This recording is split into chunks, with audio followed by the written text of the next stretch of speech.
Oh my gosh, that SCP with the field trip still has me messed up. But welcome back to another video.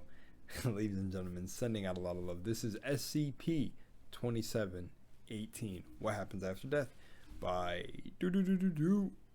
SCP Explained Story and Animation. Shout out to them, him, her, whatever you may be.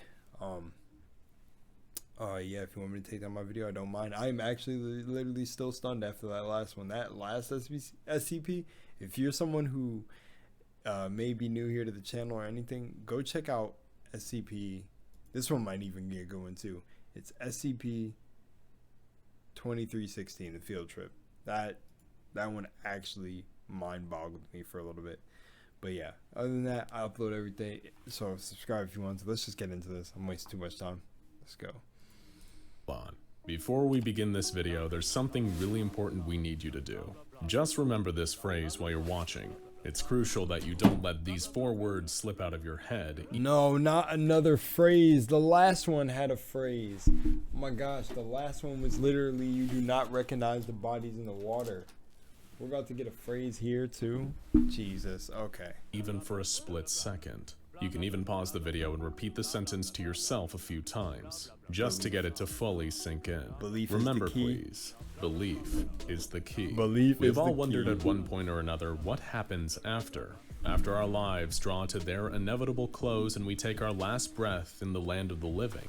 What happens? Your memories are reset and your soul comes back to Earth. If you didn't master it the first time, you come back reincarnated. To us. It's a question that has baffled scientists and philosophers all over the world for almost as long as human civilization has existed. What happens after we die? Well, the answer to that particular question normally varies depending on who you choose to ask. True. There are, as you probably already know, numerous beliefs held by all religions and cultures around the globe that there exists an afterlife. While the description of the afterlife is often dependent on the religious or cultural group it is linked to, the concept usually revolves around the soul leaving the body after death and living forever in eternal paradise. That is, of course, unless you've committed sin during your lifetime, which normally results in being sent down to spend eternity in punishment instead of paradise. But sadly, see, when I get recommended ones like this, it's like, do you really, when people say that, you know, they like my takes on things, so do you really want my take? I'll give you my take. It hasn't baffled anyone for any no, it hasn't baffled scientists and stuff what goes on. Like, look at the movies they come out with, like, for the example, Soul, how they show that, like, the whole thing, soul leaving the body, the purpose. I don't know if I didn't watch the movie, so I don't want to quote it that much, but you can see a movie like that where they try to just basically give you little tastes on your tongue of what goes on. The soul leaving the body process and making the transition does, but from research that you can find, that you could literally find, and even go back to where most religion is birthed out of, which then it gets its little mind controlling and stuff going on, a little programming they try to put in it. You realize that there's a lot of evidence to you come back. If you don't master yourself, know thyself, which the Egyptians were on, you will come back here on repeat until you master yourself. So you've got lifetimes and lifetimes of past lives and lessons to go through. And there's also evidence to show that. I mean, I don't want to say too much, but I don't want to get too out there with, you know, esoteric information, but there is research out there. No one is baffled. They know what happens. They just keep portraying it like they don't know what happens. There's no way to prove which, if any, of the various afterlives actually exist. By their very nature, these afterlives exist separate from the real physical world that we live in while we are still alive. Stuck here on Earth, we can only observe what we see happening after death, and what we assume it might be like. After all, it's not like a dead person can tell us what being dead is like. Well, under usual circumstances anyway. With no proof of the afterlife's existence, we do unfortunately get left with the bleak and existentially horrifying assumption that, when we die, there is nothing waiting for us on the other side. No light at the end of the tunnel. No pearly gates. Oh yeah, there's things waiting to bring your ass right back here. Just nothing. Forever. Of course, being unconscious for eternity isn't quite as bad as the other possibility. What could that other possibility be? Being Well, conscious? according to the SCP Foundation's entry for SCP-2718, you might not want to know. Anyone go. attempting to access Bring the it. data file on SCP-2718 will immediately notice a few details that set it apart from others contained in the Foundation's archive. Firstly, an ever-changing SCP number. It perpetually swaps numbers with other files to keep itself hidden. Next, a unique object class that is only found in this entry. Instead of Keter or Euclid or Safe class that you might expect, you'll read Dämmerung, a German word that loosely translates to either dusk, dawn, twilight, or nightfall. You might also spot the anomaly special containment procedures, mentioning that this page of the SCP database has been specially constructed in such a way that makes it as difficult as possible to access. The entry itself even begs the person reading it not to go any further, not to look at the description of SCP-2718. Now, we all know that the Foundation goes to great lengths to don't keep go some any things further. a secret, but why all the added measures for SCP-2718? It might well be that the information contained behind all this extra security could change the lives of anyone that reads it. Or, to put it more accurately, it could change the afterlives of whoever learns what SCP-2718 really is. Dude just had an out-of-body This anomaly experience. isn't a nightmarish creature or an object with a strange function. It's not an entity from outside our universe, or even a person with an unusual origin. SCP-2718 is a cognitohazard, a piece of information that poses a direct danger to anyone that is able to understand it. That's why the Foundation has so many pleas to... Oh, cognitohazards are for... Okay, because the other one had a cognitohazard too. Is this just the what I'm getting put on? I'm getting put on this road of SCPs that are cognitohazards because I would understand them. So this would probably explode my brain. I'm just joking. But I wanted to put a disclaimer just in case if you're still watching. You are free to believe anything you want to believe, no matter what anybody tells you. Believe what you want. Don't believe the programming of mankind. Believe what you feel to be true. not Just wanna read put it that out any there. further. They're not doing that Even disregard what I say. to protect the organization and their secrets, but to try and protect There's the a good book out there though called The Holographic Universe. You should definitely get that. reader themselves. All personnel, regardless of clearance, Here are we go forbidden again. to expose themselves to the description of this article under any circumstances. Do not discuss the existence of this article with any person. No we go. disciplinary action will be necessary, provided you close this article now and clear your browser cache. Sounds serious, right? So serious, in fact, that anyone trying to learn about SCP-2718 is actively discouraged to do so. Even members of Foundation personnel are offered exemption from punishment if they just do what they're told and turn away. But you still want to know, don't you? Heck yeah. Alright, don't say we didn't try our best to warn you.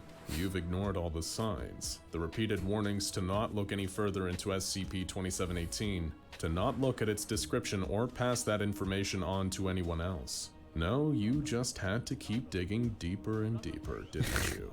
Searching go. for the answers you're going to wish you never had gone looking for in Let's the first go. place. He's Push far inching enough it through on. the security measures the Foundation has placed around the SCP-2718 file, Let's and go. you'll find a transcribed audio recording from none other than a member of the O5 Council. The Councilwoman Miriam Prather, O5-7, speaks to a subordinate, who begins the recording.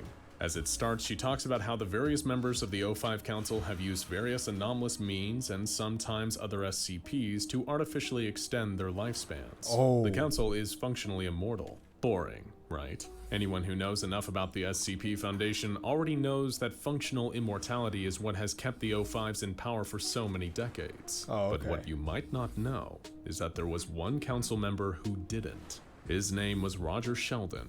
Despite being offered each of the 19 known methods of extending life that the other overseers have gladly used, Sheldon refused each and every one. Instead, he would often go on vacations away from the Foundation, without announcing his intention to do so.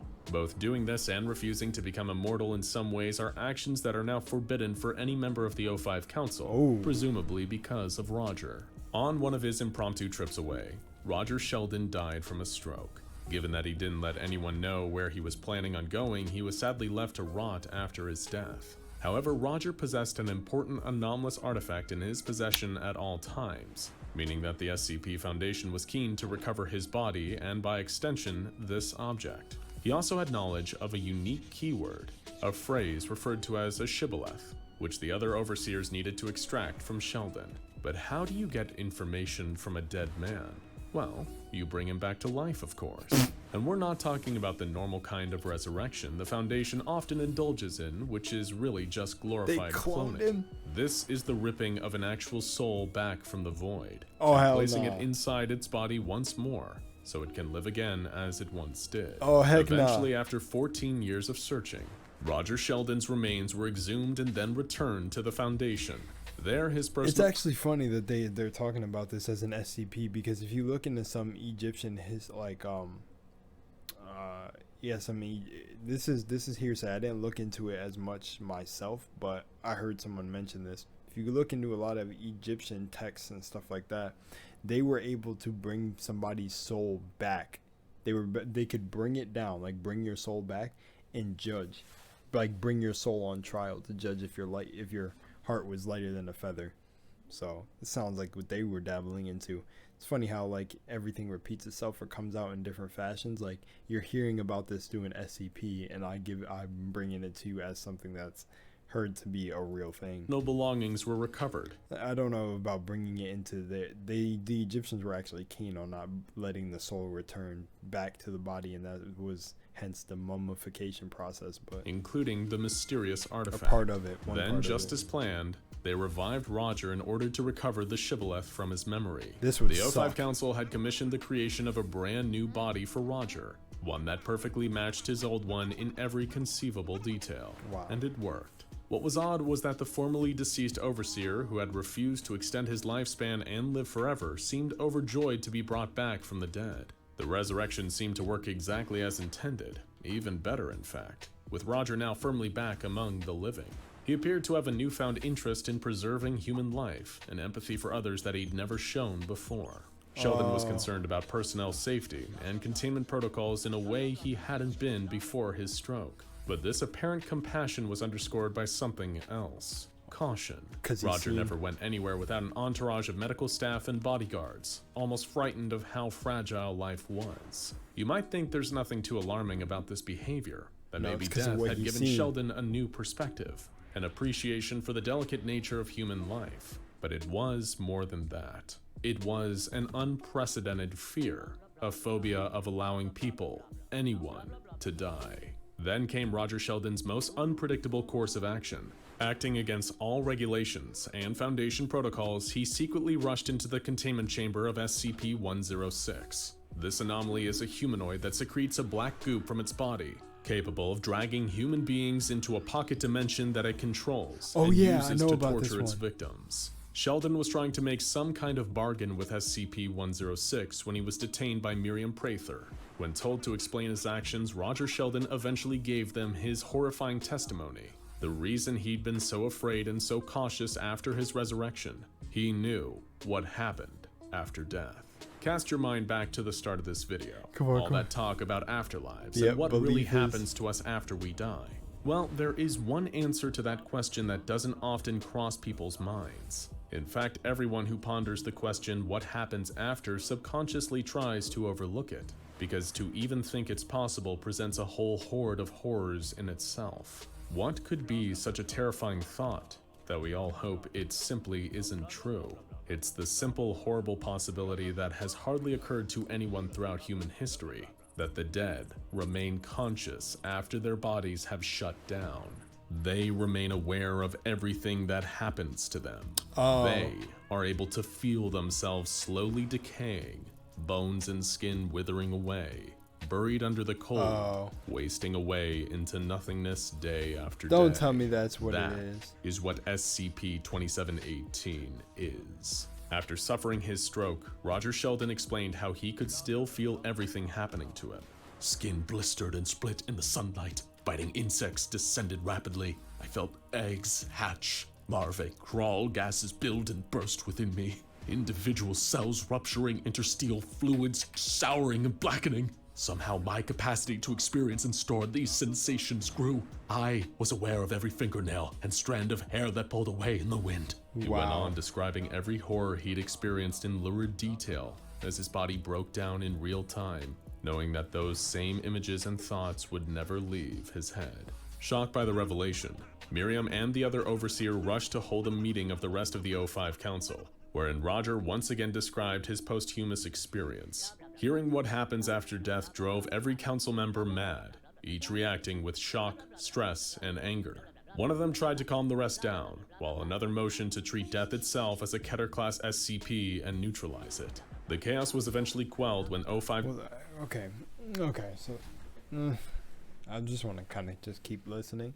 It's actually very interesting, but that's actually funny because there is also writings that you can find that say what you remember after death is only...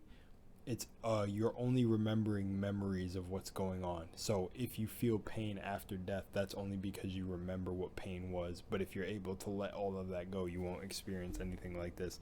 But that's why I like in the beginning that he said belief is key, because it really is. I personally just think that the afterlife is what you create after, because if we're all under one source energy, and basically your soul is going back to source, or coming back here for another round trip as a human because you didn't learn your lessons in your one life, pretty much the afterlife will be whatever you believe it to be. So if the last thing you die on your mind is thinking that you're gonna maggots are gonna eat your body and you're not gonna be well preserved, well then that will be reflected to you as you die. But if you think it's gonna be like an infinite space of eating burritos and cat balloons and unicorns, maybe you want to be in your favorite video game, I think you'll actually build a reality of where you're inside that world and you won't even know, like depending on the last thing, because the last thing you fall asleep with on your mind creates the next day you go into. So if you fall asleep with all these ill thoughts and just your life is horrible, then the next day will be reflected as that. So yeah, -1 silenced the other and all of O5 that is actually proven. So lives, activating that emergency part about that your imagination is creating your reality, these things are proven and backed by Protocol science. 17 to gas the overseers with amnestics to wipe their memories of what they had learned. Only Roger and -7 were able to escape the room before the bulkhead sealed and the gas was deployed. Roger believed that people had a right to know about SCP-2718. Yeah. Agreeing with him, Miriam created a log of all she knew about what happens after death, then permanently locking it within the SCP database, protected from ever being deleted or having its description altered. Cool. However, on the orders of O5-1, Miriam was gunned down by Foundation personnel, leaving Roger to escape. Presumably, he returned to SCP-106, agreeing to be tortured forever in the creature's pocket dimension. To him, that was preferable to dying. So if you now know what SCP-2718 is, then why did we start this video with the phrase, belief is the key? Well, as we said earlier, this anomaly is a cognitohazard. It's a phenomenon that only occurs after you are exposed to a certain piece of information. That knowledge is what's being contained here, within the entry left by O5-7. You see, it's actually knowing what happens to you after death that makes SCP-2718 happen. If you spend your life believing in a version of the afterlife, only to then learn about SCP-2718, then that information will override whatever religion, culture, or faith led you to believe about death. Knowing about SCP-2718 overwrites your afterlife. Yeah, It okay, creates a boom, new boom. Okay, so we were on the same wave the whole time, and I didn't even peep. endless and meaningless pain as you experience every sensation beyond your death. Decay, decomposition, cremation. Wow. That's the reason that belief is the key, because once you are exposed to it, SCP-2718 becomes what happens after you die. In our defense, we warned you. Now go check out SCP-2935 O Death and SCP-657 Death Predicting Man for more anomalies about death, the true final frontier. 657, you will die. Check out SCP-2718. I love that. Okay, this SCP ended up being... I get now why he started with belief is key. See, that was running through my mind why they started, or why he started with that, but now I understand it. See, okay, so that's exactly what I was explaining with everything that's already found, is that's pretty much what it chalks up to, is belief. Literally, what will happen to you is your belief. No matter what written thing there is here, man-made BS, it's what you believe. So at the point of death, if you're like, bro, I'm gonna be a goo ball forever, I'm just gonna be a green slime, Like you're saying on your deathbed, Mom, don't let me become a green slime. Then in your afterlife, you're probably created a world where you're a green slime. Like that's what it'll be. So I like that. Okay, I actually mess with this SCP.